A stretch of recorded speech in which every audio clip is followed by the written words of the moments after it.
wabarakatuh. Kami dari kelompok 6 izin menyampaikan resume materi manajemen dana bank syariah selama 1 semester ini. Sebelumnya, perkenalkan saya Muhammad Yazid Alusni dengan NIM 235231179. Saya Jenderal Amalia dengan NIM 235231181. Saya Nabila Bermata Sukma dengan NIM 235231182. Saya Aulia Citra Ramadhani Rahayu dengan NIM 235231184. Saya Sofi Ramadha Putri dengan NIM 235231195. Selamat menonton.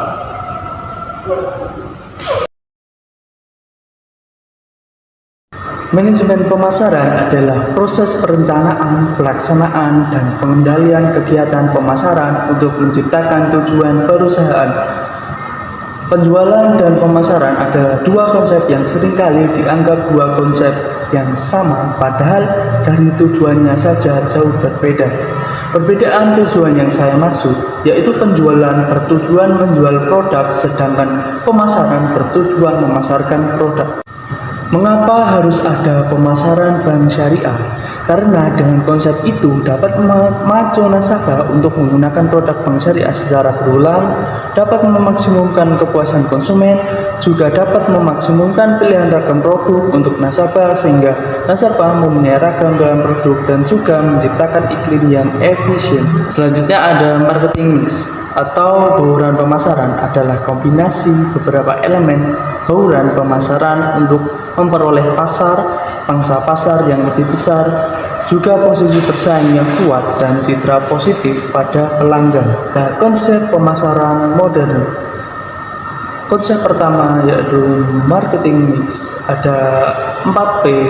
Yang pertama produk, yang kedua price, yang ketiga place, dan yang keempat promotion. Berikutnya ada konsep 4C, yaitu ada customer solution, customer cost, convenience, dan yang terakhir ada communication. Ada 5 tingkatan penawaran produk. Yang pertama ada manfaat inti atau core benefit dari produk, kemudian produk dasar atau basic product, produk yang diharapkan atau expected product, kemudian yang keempat ada produk dengan nilai tambah atau augment product, yang terakhir ada potensi produk. Selanjutnya ada 5 tingkatan penawaran produk. Yang pertama ada manfaat inti atau core benefit, yang kedua ada produk dasar atau basic product, yang ketiga ada produk yang diharapkan atau expected product, yang keempat ada produk yang dengan nilai tambah atau augmented product, dan yang terakhir ada potential product atau potensi produk. Kemudian ada promotion atau promosi. Promosi meliputi semua kegiatan promosi yang dilakukan perusahaan untuk mengkomunikasikan produknya kepada pasar sasaran atau target pasar yang biasa kita sebut sebagai konsumen. Komunikasi pemasaran adalah aktivitas pemasaran yang berusaha menyebarkan informasi, mempengaruhi, membujuk, dan atau meningkatkan pasar sasaran atau perusahaan dan produknya yang ada di pasar agar konsumen atau pelanggan bersedia menerima, membeli, dan loyal kepada produk yang ditawarkan. Yang terakhir ada konsep 7M komunikasi pemasaran. Yang pertama ada mission atau misi yang berisi tujuan yang ingin dicapai dari program promosi yang dilaksanakan. Yang kedua ada market target atau target pasar, yakni sasaran dari target pasar atau pasar konsumen. Yang ketiga ada message atau pesan, yaitu pesan apa yang harus disampaikan dalam program promosi yang akan dilaksanakan. Yang keempat ada media, yakni media apa yang akan digunakan dalam melaksanakan program promosi. Yang kelima ada mix atau bauran pemasaran yang terdiri dari atas 5 unsur utama atau biasa disebut craven. Yang keenam ada money, metode penentuan anggaran, yakni berapa banyak anggaran biaya promosi yang dapat dibelanjakan. Yang terakhir ada measurement atau pengukuran efektivitas promosi, yaitu bagaimana mengevaluasi hasil dari promosi, apakah penjualan bertumbuh positif atau ada penurunan.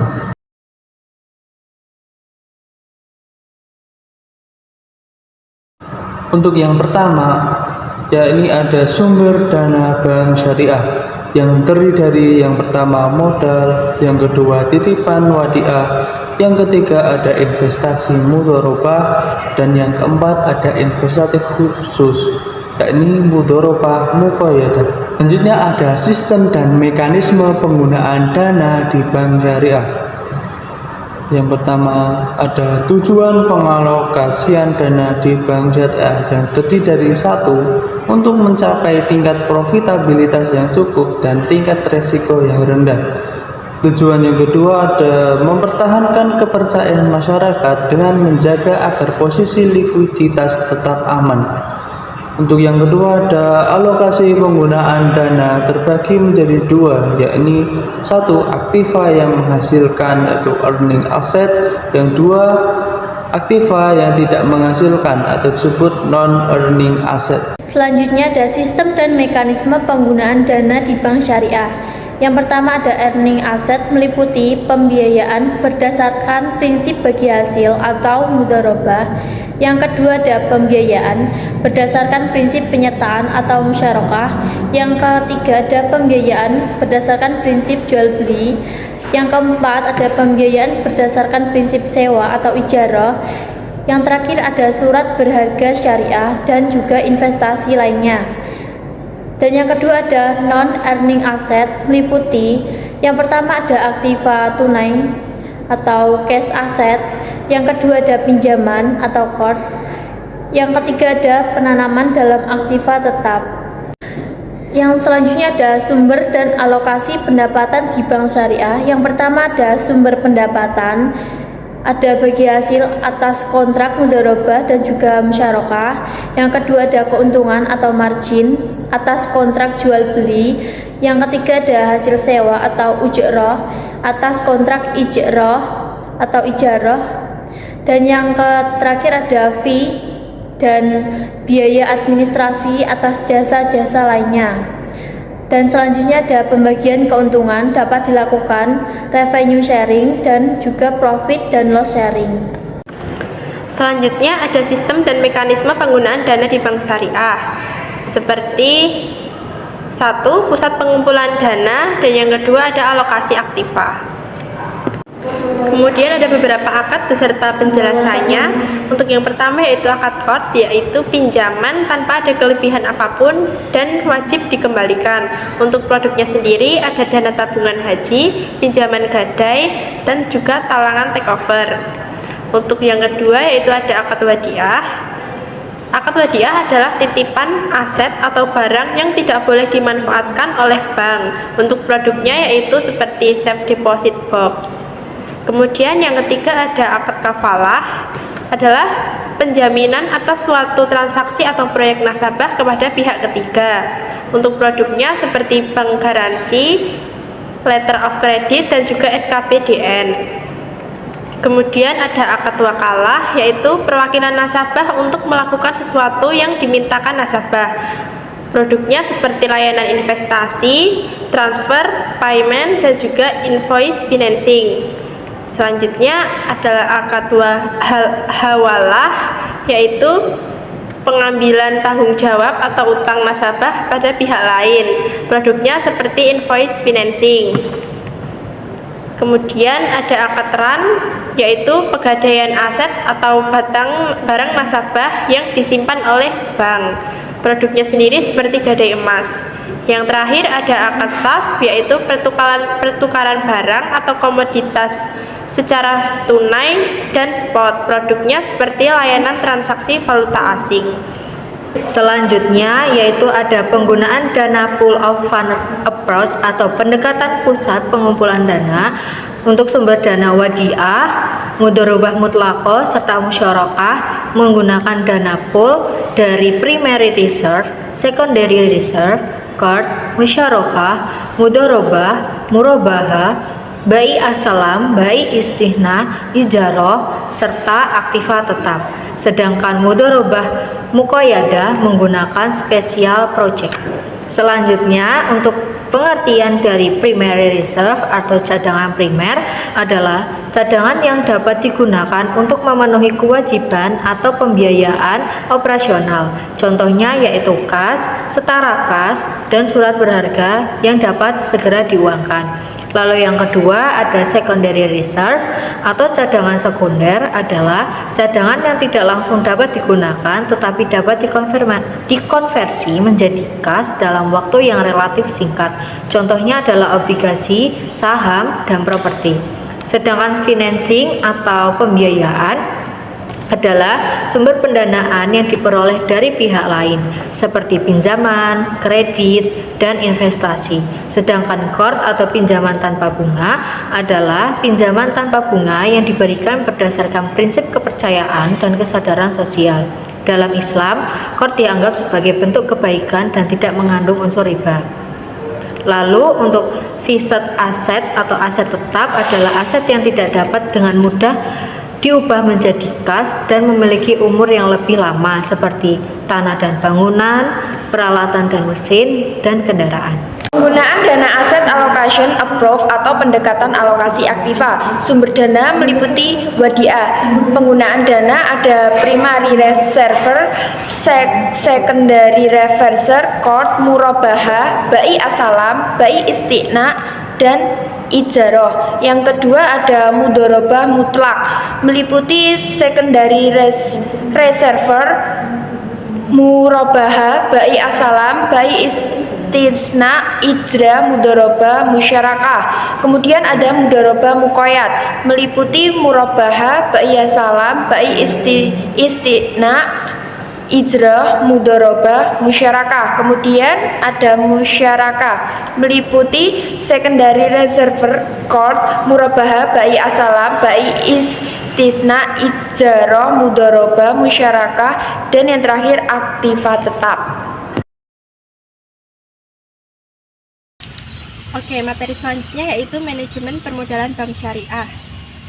Sebelumnya, apa sih modal bank itu? Nah, jadi modal bank adalah dana yang diinvestasikan untuk membiayai kegiatan usaha bank dan juga untuk memenuhi regulasi otoritas moneter. Ada 4 fungsi modal bank. Yang pertama yaitu untuk melindungi deposan sebagai salah satu resiko usaha perbankan. Yang kedua, untuk meningkatkan kepercayaan masyarakat. Yang ketiga, untuk membiayai kebutuhan aktiva tetap. Dan yang keempat yaitu untuk memenuhi regulasi permodalan. Selain itu, ada fungsi modal dana yang lain seperti 1. Penopang resiko-resiko yang mungkin akan terjadi. Yang kedua, sebagai dasar penetapan batas pembiayaan kredit. Dan yang ketiga, sebagai pengukuran profitabilitas. Selanjutnya, ada klasifikasi modal bank menurut Georg Hempel. Yang pertama ada subordinate debt, yaitu utang yang pelunasannya hanya dapat dilakukan setelah terpenuhinya kewajiban pembayaran. Yang kedua ada preferred stock, yaitu dana yang ditanamkan oleh pemilik saham untuk membayar dividen dalam jumlah tertentu. Yang ketiga ada common stock, yaitu adalah dana awal dalam suatu perusahaan. Ada klasifikasi modal bank menurut OJK. Yang pertama yaitu ada first tier capital, yaitu adalah modal utama yang tertanam di bank tersebut dan terdiri dari modal di store, agio saham, cadangan umum, cadangan tujuan, laba ditahan, laba tahun berjalan, laba tahun lalu, dan juga bagian kekayaan bersih. Kemudian yang kedua ada second tier capital, yaitu dana modal yang bukan bersumber dari pemilik atau pemegang saham bank tersebut dan terdiri dari 1. Cadangan evaluasi aktiva tetap, 2. Cadangan penghapusan aktiva yang dikualifikasikan, 3. Modal kuasi, dan juga yang keempat tunjaman subordinasi. Cadangan dan laba ditahan. Sedangkan kuasi ekuitas adalah dana-dana yang tercatat dalam rekening-rekening bagi hasil mudharabah.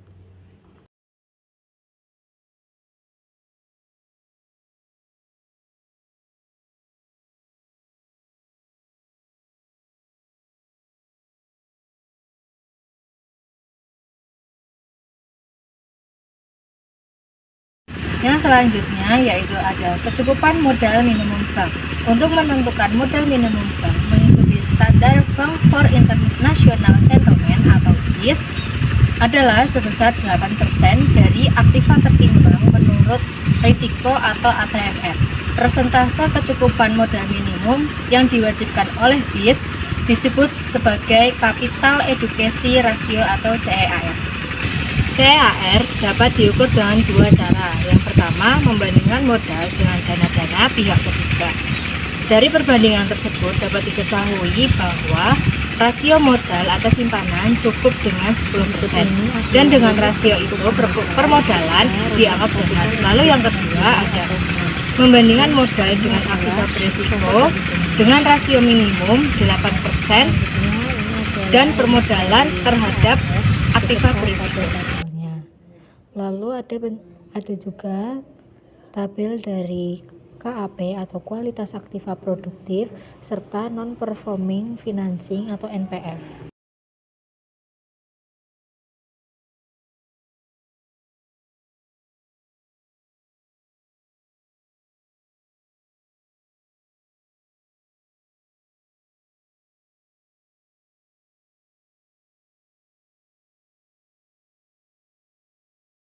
Materi selanjutnya yaitu materi manajemen pembiayaan. Apa sih pembiayaan itu? Pembiayaan atau financing adalah pendanaan yang diberikan oleh salah satu pihak kepada pihak lain untuk mendukung kegiatan investasi yang telah direncanakan, baik dilakukan sendiri maupun lembaga. Atau dapat dikatakan bahwa pembiayaan itu adalah pendanaan yang dikeluarkan untuk mendukung kegiatan investasi yang telah direncanakan. Lalu akad yang digunakan pada manajemen pembiayaan ini yaitu ada yang pertama, akad tabarung. Akad tabarung merupakan perjanjian yang dilakukan tanpa harapan imbalan materi yang bertujuan untuk berbagi dan membantu sesama. Lalu ada karakteristik pada akad tabarung adalah not for profit transaction yang bertujuan untuk tolong menolong dan kebaikan, dan boleh meminta sekedar imbalan untuk menutup biaya. Lalu yang kedua ada akad ijarah. Pengertian dari akad ijarah adalah perjanjian yang berfokus pada transaksi komersial yang bertujuan untuk mendapatkan keuntungan. Adapun karakteristik yang digunakan pada akad ijarah yang pertama itu akad ini untuk transaksi bisnis dan komersial. Lalu yang kedua, boleh meminta keuntungan atas nilai uang atau pokok pembiayaan dan terdiri dari dua jenis. Yang pertama itu ada NCC atau Natural Certainty Contract yang bisa dipastikan returnnya. Yang kedua, NUC Natural Uncertainty Contract itu tidak bisa dipastikan returnnya. Kemudian pada akad tabarung ini terdiri dari yang pertama, untuk meminjamkan uang dapat menggunakan akad qard, ran, dan hiwalah. Lalu yang kedua, untuk meminjamkan jasa bisa menggunakan akad wadiah, wakalah, serta kafalah. Lalu yang terakhir, untuk memberi sesuatu dapat menggunakan akad hibah, wakaf, hadiah, dan sedekah. Sedangkan pada akad tabarung untuk yang pertama, yang NCC dapat menggunakan akad murabahah, salam, istihna, dan ijarah. Sedangkan yang NUC bisa menggunakan akad mudharabah dan musyarakah. Selanjutnya yaitu ada jenis-jenis pembiayaan. Yang pertama ada pembiayaan dilihat dari tujuan penggunaannya, terdiri dari pembiayaan investasi, pembiayaan modal kerja, dan pembiayaan konsumsi. Yang kedua, pembiayaan dilihat dari jangka waktunya. Yang pertama itu ada pembiayaan jangka pendek, yang kedua pembiayaan jangka menengah, yang ketiga ada pembiayaan jangka panjang. Lalu yang ketiga ada pembiayaan dilihat dari sektor usaha, meliputi sektor peternakan, perikanan, pertanian, industri, perdagangan, jasa, serta perumahan. Lalu yang keempat ada pembiayaan segi jaminan. Yang pertama itu ada pembiayaan dengan jaminan dan tanpa jaminan. Lalu yang terakhir atau yang kelima itu ada pembiayaan dari jumlahnya. Yang pertama itu ada pembiayaan retail, menengah, dan korporasi. Kemudian ada produk pembiayaan. Yang pertama dari penghimpunan dana terdiri dari giro. Nah, giro ini menggunakan akad, mudharabah, dan wadiah. Lalu yang kedua ada tabungan. Ini menggunakan akad mudharabah dan juga wadiah sama seperti giro. Sedangkan deposito hanya menggunakan akad mudharabah. Lalu yang kedua ada penyaluran dana. Untuk jual beli ini menggunakan akad murabahah, istisna, dan salam. Yang kedua ada musyarakah dan mudharabah. Lalu yang terakhir untuk sewa menyewa bisa menggunakan akad ijarah. Lalu ada 5 proses pembiayaan bank syariah. Yang pertama itu ada pengumpulan informasi dan verifikasi. Ini terdiri dari 3. Yang pertama ada permohonan pembiayaan nasabah kepada bank. Yang kedua pengumpulan data dan dokumen. Dan yang terakhir ada verifikasi data. Yang kedua ada analisa dan persetujuan pembiayaan, meliputi analisa pembiayaan dan persetujuan pembiayaan. Yang ketiga ada administrasi dan pembukuan pembiayaan, meliputi pemenuhan dokumen, SPP, agunan, perjanjian, pembiayaan, pengikatan agunan, dan review dokumen serta persyaratan. Yang keempat ada pemantauan pembiayaan itu secara on the spot, on desk, antisipasi dini, dan annual review, dan lain-lain. Dan yang terakhir ada pelunasan dan penyelamatan pembiayaan. Terdiri dari pelunasan serta penyelamatan pembiayaan.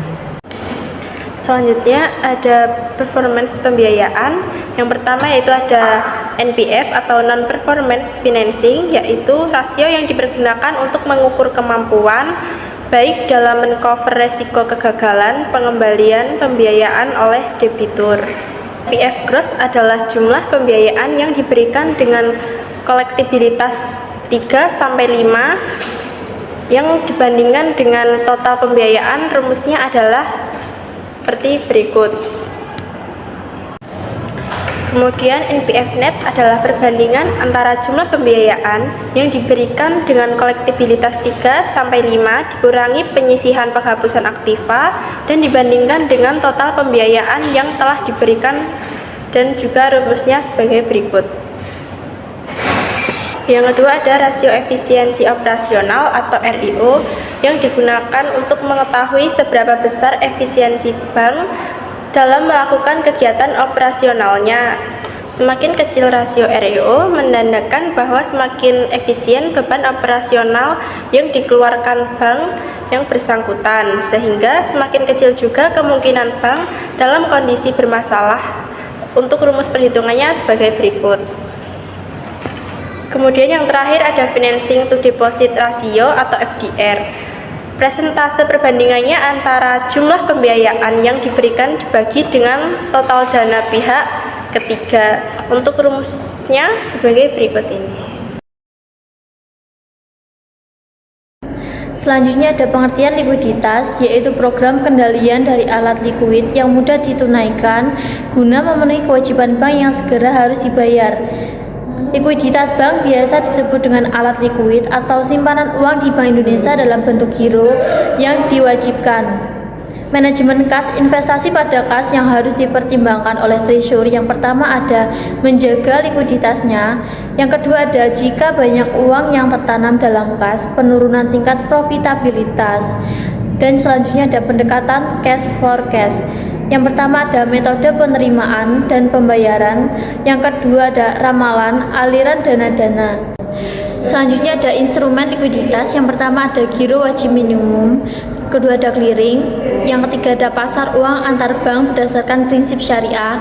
Selanjutnya ada sertifikat wadiah Bank Indonesia. Selanjutnya ada fasilitas pinjaman jangka pendek syariah.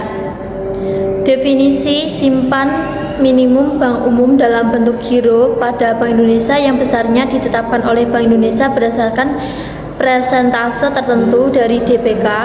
Tujuan yang pertama ada instrumen moneter, yang kedua ada prinsip kehati-hatian bank, yang ketiga ada kelancaran sistem pembayaran berdasarkan prinsip syariah. Clearing PBI nomor 2/4/PBI/2000 tanggal 11 Februari tahun 2000.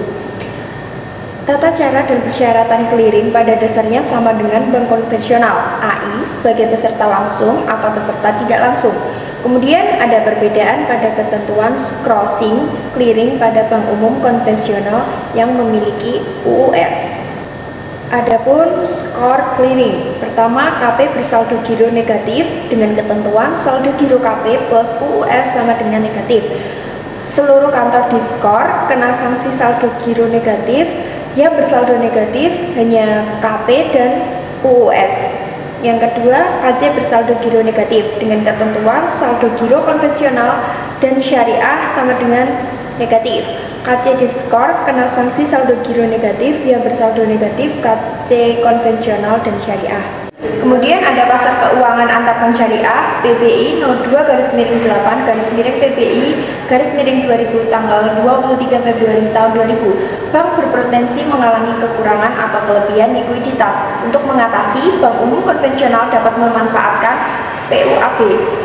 Peserta dan piranti PUAS yaitu bank umum syariah atau unit usaha syariah dengan ketentuan dapat menerima dan menanamkan dana.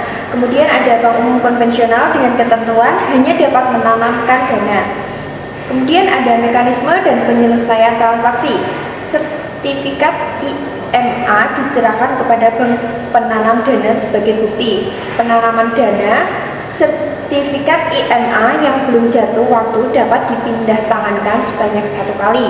Bank terakhir pemegang sertifikat IMA wajib memberitahukan kepada bank penerbit IMA. Bank penerbit membayar kepada bank pemegang sertifikat IMA sebesar nilai nominal investasi pada saat jatuh waktu, sedangkan imbalan dibayar setiap hari kerja pertama bulan berikutnya. Kemudian ada sertifikat wadiah Bank Indonesia PBI 02-9-PBI-2000 tanggal 23/2 tahun 2000. Karakteristik: BI dapat menerima penitipan dana dari Bank Umum Syariah atau UUS dengan menggunakan prinsip wadiah melalui penerbitan SWBI sebagai bukti penitipan. BI dapat memberikan bonus atas penitipan dana yang diperhitungkan pada saat jatuh waktu. Jumlah dan jangka waktu. Jumlah dana minimal 500 juta, di atas 500 juta kelipatan 50 juta. Jangka waktunya 1 minggu, 2 minggu, dan 1 bulan. Dana diubah dengan SEBI. Mekanisme dan penyelesaian transaksi. Kegiatan penitipan dana oleh KPBI pukul 8 sampai dengan 2 sore. Bank Syariah atau UUS mengajukan permohonan penitipan dana melalui RMDS atau FESH atau telepon yang ditegaskan oleh FESH. Permohonan wajib ditegaskan secara tertulis dengan surat penegasan transaksi penitipan dana atau SPTP paling lambat pukul 3 sore. Jika BI setuju, Bank UUS akan diberitahukan MLL RMDS atau telepon yang ditegaskan dengan FESH paling lambat pukul 3 sore. Penyelesaian transaksi penitipan dilakukan pada hari kerja yang sama. Kemudian ada fasilitas pinjaman jangka pendek syariah PBI nomor 5-PBI-2003 tanggal 4 Februari tahun 2003. Dalam menjalankan kegiatan usahanya, BUS juga menghadapi risiko likuiditas yang dapat mengakibatkan saldo gironya di BI menjadi negatif. Untuk menutup kesulitan tersebut, BUS pertama kali harus mengupayakan dana di PUAS. Bagi UUS, selain mengupayakan dana di PUAS, dapat pula mengupayakan dana dari kantor pusat BUK-nya. Apabila gagal, BI dapat membantu melalui pemberian FPJPS sehingga kelangsungan kegiatan usaha bank dapat terjaga dan kelancaran sistem pembayaran dapat terpelihara. Diberikan maksimum sebesar kewajiban bank syariah yang tidak dapat diselesaikan pada akhir hari. Bank syariah penerima FPJPS minimal dalam 3 bulan terakhir customer service untuk predikat tingkat kesehatan secara keseluruhan dan sehat untuk predikat. Tingkat kesehatan permodalan wajib dijamin dengan Aguna SWAB jangka waktu 1 hari kerja yang dapat diperpanjang sampai dengan 90 hari berturut-turut. Menggunakan prinsip mudharabah, Bank Syariah menerima FPJPS wajib membayar imbalan atas setiap FPJPS yang diterima. Sebab yang pertama ada suku bunga. Suku bunga adalah biaya yang dikenakan oleh pemberi pinjaman kepada peminjam untuk penggunaan dana. Suku bunga dinyatakan sebagai persentase dari jumlah pokok pinjaman. Faktor yang mempengaruhi naik turunnya suku bunga. Yang pertama ada faktor kebutuhan, yang kedua ada persaingan dalam bentuk dana simpanan, yang ketiga ada kebijakan dari pemerintah, yang keempat ada tarif harga yang diinginkan, yang kelima ada jangka waktu, yang keenam ada kualitas jaminan, yang ketujuh ada reputasi dari perusahaan, yang kedelapan ada produk yang kompetitif antar bank, yang kesembilan ada hubungan yang baik antara perusahaan dan nasabah, yang kesepuluh ada jaminan dari pihak ketiga. Selanjutnya ada fungsi suku bunga. Fungsi yang pertama adalah sebagai alat moneter untuk mengatur penawaran dan permintaan uang dalam perekonomian. Yang kedua ada sebagai penarik minat nasabah untuk menabung atau menginvestasikan dananya. Untuk yang terakhir sebagai alat untuk mengontrol jumlah uang yang beredar oleh pemerintah. Untuk selanjutnya ada metode perhitungan suku bunga. Dalam perhitungan suku bunga ada dua metode yang digunakan. Yang pertama ada metode flat rate, yang kedua ada metode sliding rate. Pengertian dari bagi hasil. Bagi hasil adalah suatu sistem yang meliputi tata cara pembagian hasil usaha antara penyedia dana dan juga pengelola dana. Selanjutnya ada perbedaan antara bunga dan juga bagi hasil. Bagi hasil yang pertama ada besar rasio didasarkan pada jumlah keuntungan yang diperoleh. Dan yang kedua ada besar rasio disepakati pada awal akad dibuat yang berpedoman kemungkinan untung atau rugi. Dan selanjutnya ada rasio atau nisbah tidak akan berubah selama akad berlaku. Dan yang terakhir ada besar laba yang diperoleh bergantung pada keuntungan yang diperoleh pihak bank. Sedangkan bunga, besar rasio dibuat di awal pembukaan rekening dan selalu funding atau untung. Dan selanjutnya ada perhitungannya didasarkan pada jumlah pokok dana yang disimpan nasabah di dalam bank. Dan yang selanjutnya masih ada pengaruh dari suku bunga Bank Indonesia, terutama pada produk pinjaman. Yang terakhir ada jumlah pembayaran bunga untuk tabungan tetap sekalipun bank mengalami keuntungan yang besar. Mekanisme bagi hasil yang pertama profit sharing berarti kesepakatan untuk membagikan keuntungan dari suatu usaha. Yang kedua ada gross profit sharing juga merupakan kesepakatan bagi hasil. Yang ketiga ada revenue sharing adalah pendapatan yang belum dikurangi dengan biaya operasional dan komisi dalam sistem perbankan. Yang selanjutnya yaitu adalah margin. Margin dapat disebut juga dengan laba atau keuntungan. Laba diartikan sebagai kelebihan atas modal dalam sebuah usaha.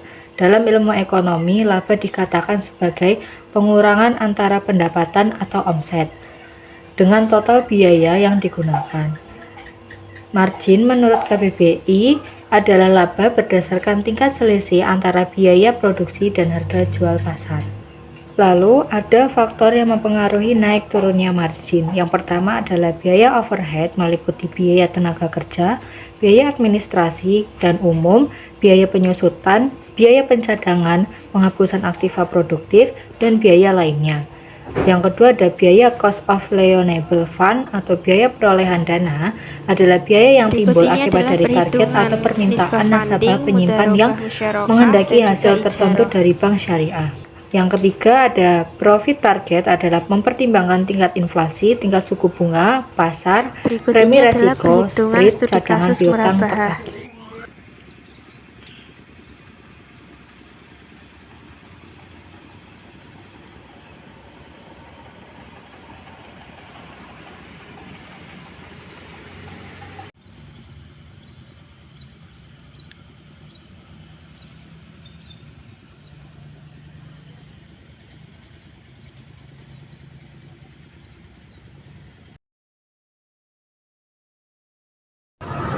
Manajemen risiko bank syariah.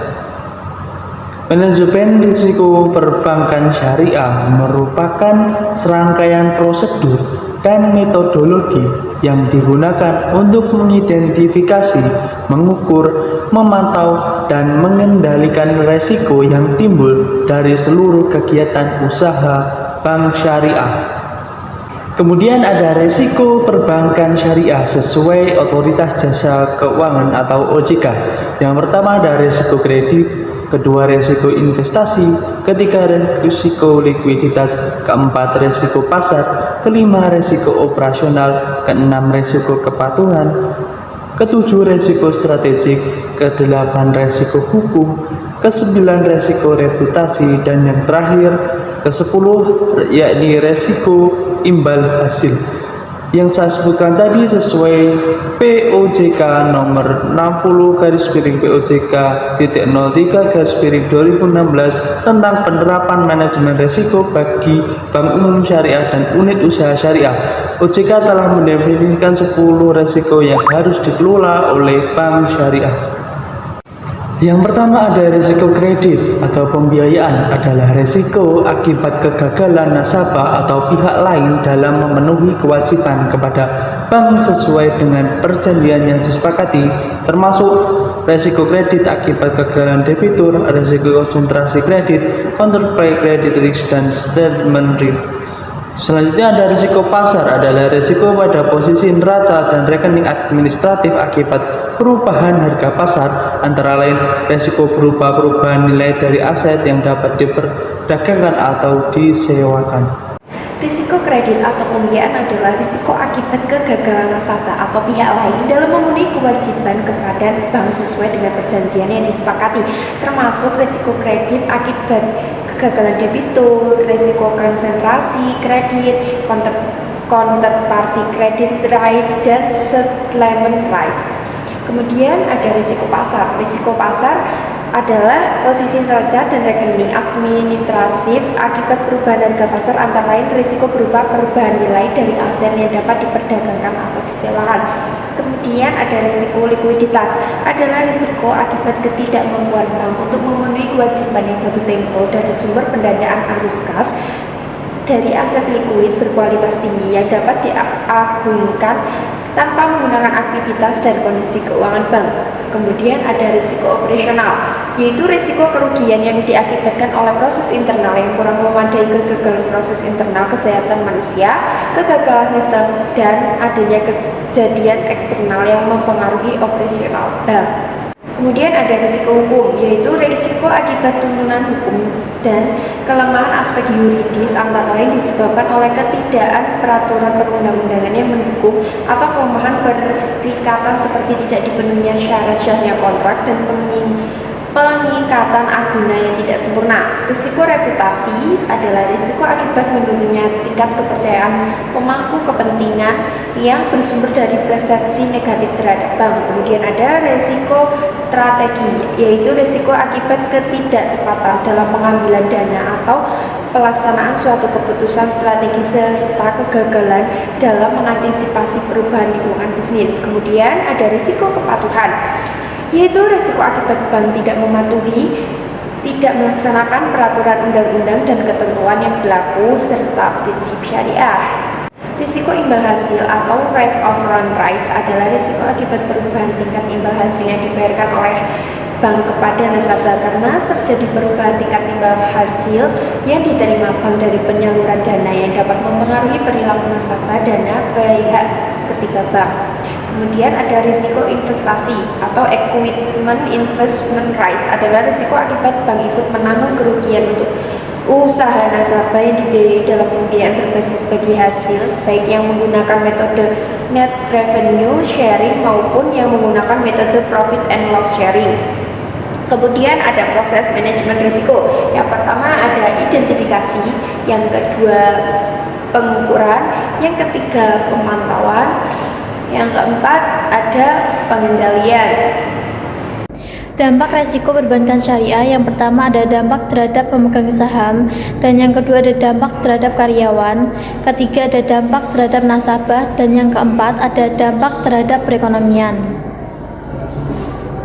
Dampak terhadap pemegang saham antara lain yang pertama ada penurunan nilai investasi, yang kedua ada hilangnya peluang memperoleh dividen yang seharusnya diterima, dan yang ketiga ada kegagalan investasi yang telah dilakukan. Dampak terhadap karyawan yaitu berupa sanksi indisipliner karena kelalaian yang menimbulkan kerugian, pengurangan pendapatan seperti pengurangan bonus atau pemotongan gaji atau pemutusan hubungan kerja.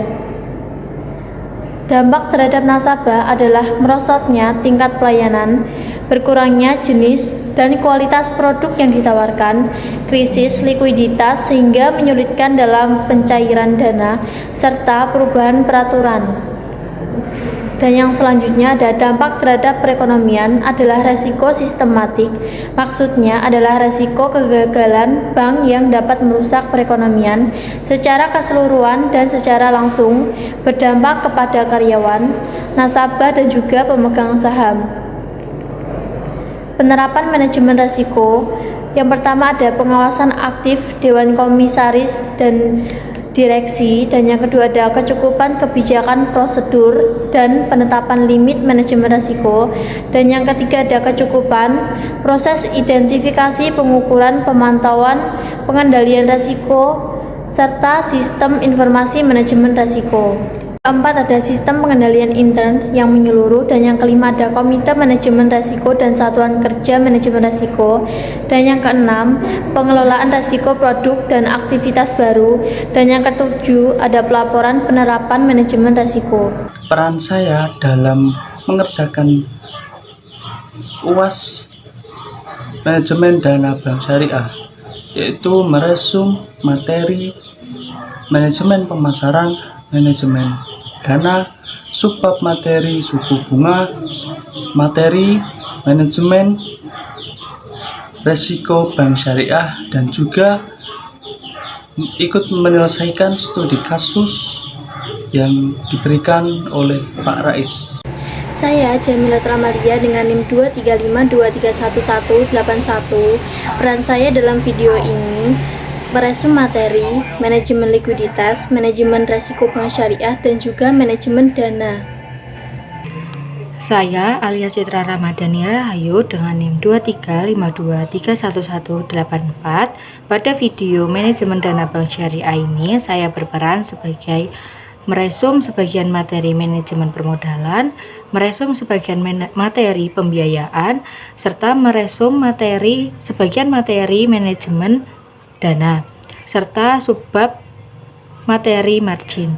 Dan saya juga bertugas sebagai mengedit video dan mengerjakan studi kasus yang berjudul Murabahah.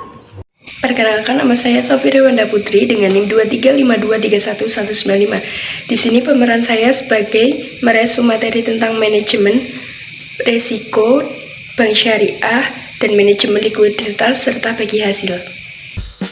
Saya Nabila Permata Sukma dengan NIM 235231182.